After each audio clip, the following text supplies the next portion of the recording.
Welcome to the presentation on brooding management of poultry, presented by Dr. Dhaval KPHD from NDRI and team member GNP Sir classes.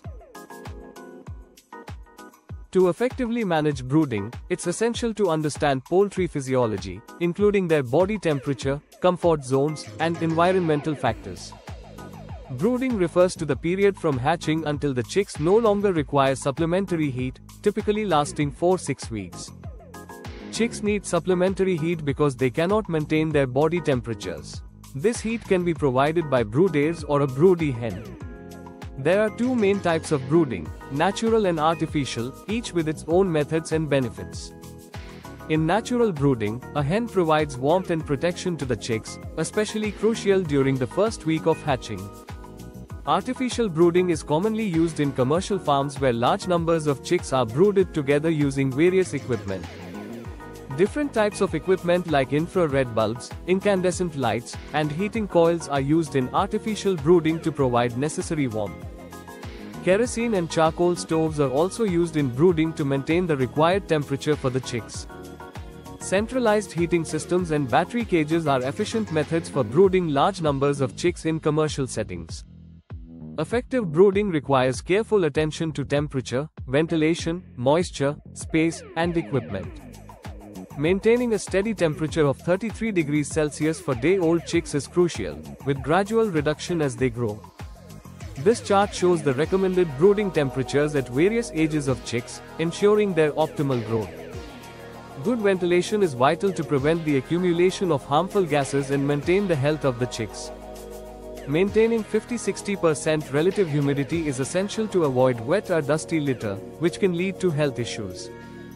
Each chick needs adequate space to grow, with specific flow space requirements increasing as they age.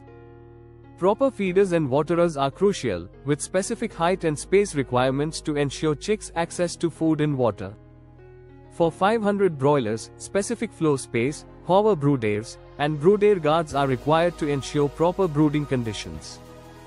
Proper arrangement of feeders and waterers around the brood egg ensures that all chicks have easy access to food and water. Various types of feeders, including tube, hanging, and automatic feeders, are used to efficiently feed the chicks. Watering is crucial for poultry health.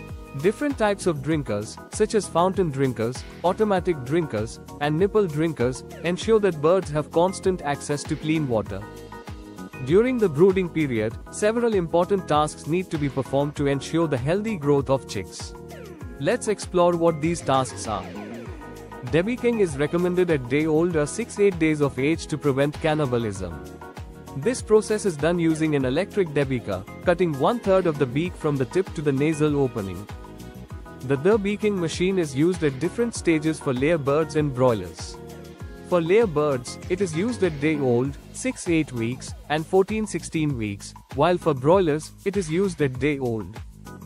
Dubbing involves the removal of the comb and is done in day-old chicks, particularly in breeds with larger combs. Vaccination can cause stress, leading to decreased feed intake.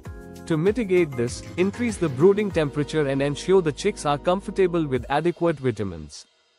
Feeding chicks immediately after hatching can lead to unabsorbed yolk sac. This condition is not critical in the first 14 days but can be exacerbated by overheating. Chick mortality is more pronounced in the first week. Administering LIXEN, cephalexin, at 20 grams per 1500 chicks or 250 growers, 100 layers for 3-5 days can help reduce mortality rates. Poultry can suffer from both heat and cold stress. Proper management of the environment is essential to prevent these conditions and ensure the well-being of the birds. To control coccidiosis, provide coccidiostats to suppress oocyte multiplication and remove sick chicks from the stock. Administer Amprolium at 30 grams in 30 liters of drinking water. Vaccination against diseases like Marex and Ranikhet is crucial. It is usually done by the hatchery, but if not, it must be completed before placing chicks in the brood egg. Here is the vaccination schedule for backyard or desi poultry, detailing the vaccine type, strain, route, and dose for different ages. This slide outlines the vaccination schedule for broilers, specifying the vaccine type, strain, route, and dose required at various stages of their growth. The vaccination schedule for ducks includes vaccines for duck cholera and duck plague, with specific ages, routes, and doses for effective disease prevention. Thank you for watching. Don't forget to like, comment, share, and subscribe to the GNP Sir official YouTube channel for more informative content.